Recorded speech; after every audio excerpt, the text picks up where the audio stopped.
The terror attack on the people who have every single week since October 7 been rallying in Boulder, Colorado as a way of trying to say, hey, we see you, we remember all the people that are still being held by Hamas.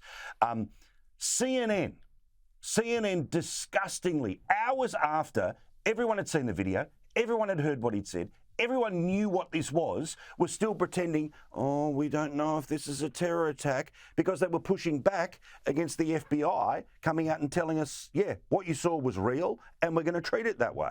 That's what the FBI does. We don't step in and take over and draw conclusions 5 minutes after the attack about what happened. You normally get the local people getting way ahead on motive and the FBI saying, we don't have it yet. You now have the opposite here. And until we know that the victims were members of that of the Jewish event, we don't have the nexus. And I will believe the Denver police chief that they do not have that nexus now.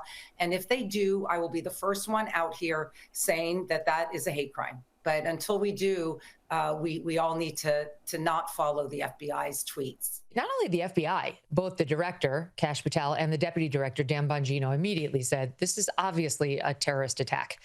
And that doesn't have to mean Al-Qaeda, right? You can see this guy out there setting people on fire. It's pretty obvious. You don't have to have a lot of expertise. And they were unafraid to call it what it clearly was. And to his credit, same for the Democratic governor of Colorado, Jared Polis, who said it's an act of terror, which is not exactly the same, but close enough. Only this local police chief, who's a big LGBTQ BLM type, was really confused about the motive, couldn't really say, like, let's not get ahead of ourselves and calling it a terrorist attack. And really the motive is unclear, even though the guy was like, free Palestine. Whatever could the motivation be? If only I had more time to think it over. That's literally what this local police chief said. And then CNN was like, it's a mystery.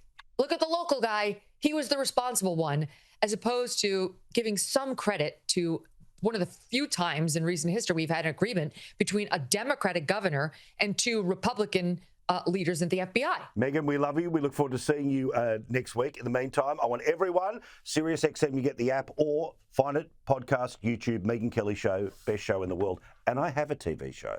Thank you, Megyn. Thanks, Paul. See you next week.